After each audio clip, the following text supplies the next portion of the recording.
Welcome to my channel set tax சேனலுக்கு உங்களை அன்புடன் வரவேற்கிறேன்.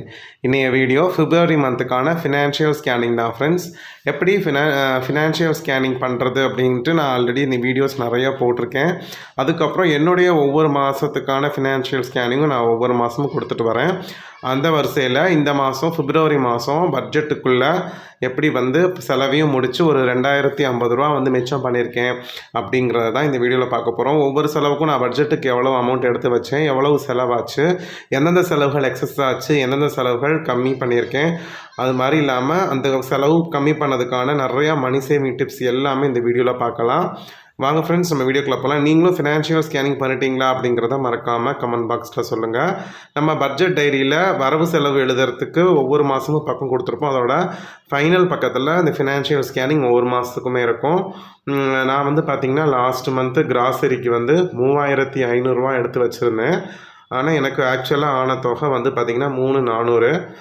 மளிகை சாமான் வீடியோவில் கொஞ்சம் கம்மியாக தான் இருக்கும். ஸோ அதுக்கப்புறம் இடையில சின்ன பொருட்கள் வாங்கினது அதெல்லாமே கொஞ்சம் அப்பப்போ சிறு சிறு பொருட்கள் வாங்கின மாதிரி ஆகிடுச்சு. ஸோ 3400 ரூபா மளிகை சாமானுக்குன்னு எனக்கு செலவாயிடுச்சு. அந்த அமௌண்ட்லேருந்து ஒரு 100 ரூபா மிச்சப்பட்டுச்சு. அதுக்கப்புறம் பார்த்திங்கன்னா பாலுக்கு நம்ம கரெக்டாக தான் எடுத்து வச்சுருப்போம் 1320 ரூபா. அது அப்படியே செலவாயிடுச்சு. பிப்ரவரி மாதம் 28 தேதி தானே, அப்போ ஒரு 3 நாளைக்குரிய அமௌண்ட் மிச்சமாகுமே அப்படின்னு நீங்கள் கேட்கலாம். இந்த மாதம் பார்த்திங்கன்னா ஒரு 2 நாள் இன்லாஸ் வந்திருந்தாங்க. அதனால் நாங்கள் கொஞ்சம் எக்ஸஸாக பால் வாங்குற மாதிரி தான் இருந்துச்சு. அதனால் எங்களுக்கு அந்த அமௌண்ட் மிச்சப்படலை. அடுத்து பார்த்திங்கன்னா காய்கறி பார்த்திங்கன்னா 1000 ரூபா நான் எடுத்து வச்சுருந்தேன். ஒரு வாரத்துக்கு 250 ரூபா கணக்கு பண்ணி 980 ரூபா ஆச்சு. 50 ரூபா அந்த காய்கறி கவரில் மிச்சமானுச்சு. ஸோ நான் என்னென்ன காய்கறி வாங்குகிறேன், என்னென்ன மெனு பிளான் போடுறேன்னு வீடியோ ரெகுலராக ஒவ்வொரு வாரத்துக்கும் மெனு பிளான் வீடியோ நான் போடுறேன், மறக்காமல் பாருங்கள். அதுக்கப்புறம் பார்த்திங்கன்னா நான்வெஜ்ஜுக்கு இந்த மாதம் கொஞ்சம் அதிகமாக ஆச்சு. 1300 ரூபா எடுத்து வச்சேன். 1200 ஆக்சுவலாக அதில் ஒரு 100 ரூபா மிச்சப்பட்டுச்சு. எப்போதுமே 1000 ரூபாய்க்குள்ளே தான் வரும். இந்த மாதம் நாங்கள் எக்ஸ்ட்ராவாக கொஞ்சம் வாங்கினதுனால 1200 ரூபா அதுலேயுமே ஃபுல்லாக செலவாகல. ஒரு 100 ரூபா மிச்சமாயிடுச்சு ஃப்ரெண்ட்ஸ். அடுத்து பார்த்திங்கன்னா 5வது செலவு கேஸு. இந்த மாதம் நான் கேஸ் புக் பண்ணி வாங்கிட்டேன். ஸோ 1000 ரூபா சிலிண்டருக்கு எடுத்து வச்சது 900 ரூபா பில்லு. ஸோ 100 ரூபா எப்போதும் போல் மிச்சமாயிடுச்சு ஃப்ரெண்ட்ஸ். பெட்ரோல் 1500 ரூபா. 2 பைக் நான் யூஸ் பண்ணுறேன். அதுக்கு பார்த்திங்கன்னா முன்னாடி 2000 1500 வந்துச்சு. நான் இப்போ 1500க்குள்ளே கட்டுக்குப்பாக கொண்டு வந்துட்டேன். மோஸ்ட்லி லாங் டிஸ்டன்ஸ்க்கு மட்டும்தான் வண்டி எடுக்கிறது, மற்றபடி வாக்கிங் அதிகமாக போகிறது. ஏன்னா வாக்கிங் இல்லாமல் சின்ன சின்ன டிஸ்டன்ஸும் நடக்கணும் அப்படிங்கிறதுனால ஷார்ட் டிஸ்டன்ஸ் எல்லாத்துக்கும் பை வாக் தான் நான் போகிறேன். ஸோ அதில் ஒரு 200 ரூபா அந்த பெட்ரோல் காசில் மிச்சமானுச்சு. பெட்ரோல் செலவு கொஞ்சம் அதிகமாகவே ஆகும் ஃப்ரெண்ட்ஸ். அது நம்ம கொஞ்சம் கவனமாக இருக்கணும். ஒரே மாதிரி பெட்ரோல் பங்க்கில் போடுங்க. பெட்ரோல் பங்க் அடிக்கடி மாற்றாதீங்க. எந்த பெட்ரோல் பங்க் உங்களுக்கு செட் ஆகுதோ அதே கண்டினியூஸாக ஃபாலோ பண்ணுங்கள்.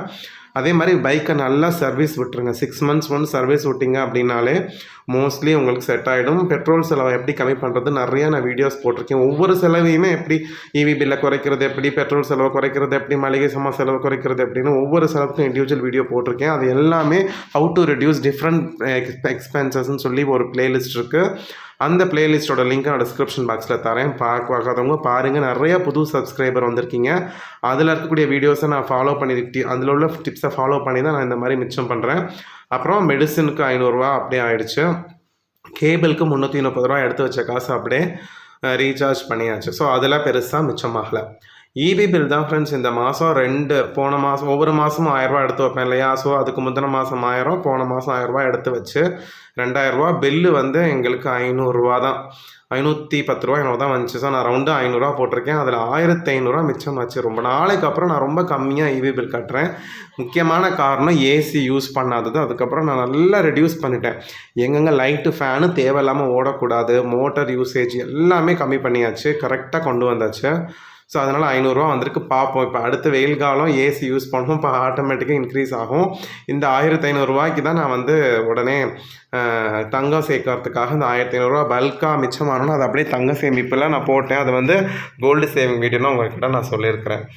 ஸ்நாக்ஸ்க்கு வந்து பார்த்தீங்கன்னா ரூ. 1000 ஆன இடத்துல ரூ. 1200 ஆயிடுச்சு. ஸோ ரூ. 200 எக்ஸஸ் ஆயிடுச்சு. நான் 0ன்னு போட்டேன். தப்பாக டைப் பண்ணிட்டேன் பார்த்துக்கோங்க. ஸ்நாக்ஸ்க்கு வந்து 1200. அப்போ ரூ. 200 அதுக்கு எக்ஸ்ட்ரா ஆயிடுச்சு. -200 அந்த இடத்துல வரணும். அதர்ஸ் இது இல்லாமல் மற்ற செலவுகளுக்கு ரூ. 550 எடுத்து வச்சுருந்தேன். அதுவும் கம்ப்ளீட்டாக முடிஞ்சிருச்சு.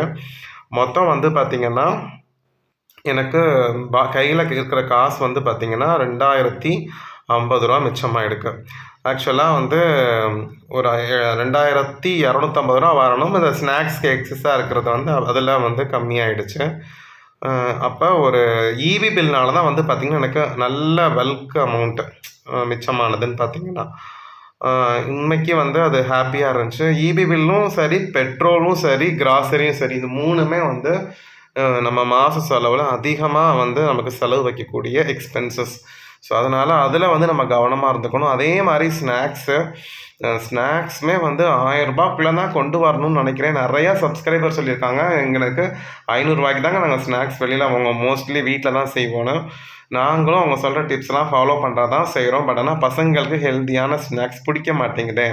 பட் எனிவேஸ் இந்த மாதத்துலேருந்து கொஞ்சம் ஸ்ட்ரிக்ட் பண்ணி எல்லாமே கொஞ்சம் செலவெல்லாம் கட்டுக்கோப்பாக கொண்டு வரணும். ஹெல்த்தி லைஃப் ஸ்டைலுக்கு மாறினாலே பாதி செலவுகள் வந்து கம்மியாகிடும் ஃப்ரெண்ட்ஸ். அதை நான் இந்த மாதம் நான் வந்து ஒரு முடிவு எடுத்திருக்கோம், பார்ப்போம். ஒய்ஃப் ஃபுல் அண்ட் ஃபுல் அவங்க கையில் கொடுத்துட்டேன். ஸ்நாக்ஸ் காசு கையில் ரூ. 1000 கொடுத்துட்டேன். அவங்களே எல்லா செலவும் ஸ்நாக்ஸ்க்கு மட்டும் பண்ண சொல்லியிருக்கேன். இது வந்து பார்த்திங்கன்னா இந்த மாதத்துக்கான ஒரு பை சார்ட் அப்படின்னு சொல்லுவாங்க. இதில் வந்து பார்த்திங்கன்னா என்னோடய ரூ. 26,000 சம்பளத்தில் 50% சேவிங்ஸ் போயிருக்கு. அது அந்த க்ரீன் கலரில் 54% காமிக்குது. ஏன் அப்படின்னா எக்ஸ்ட்ரா ஒரு 4% காமிக்குதுன்னா, இப்போ நம்ம மிச்சம் பண்ணியிருக்கோம் இல்லையா இந்த ரூ. 2050. ஸோ அதையும் சேர்த்து பார்த்திங்கன்னா 54% காமிக்குது.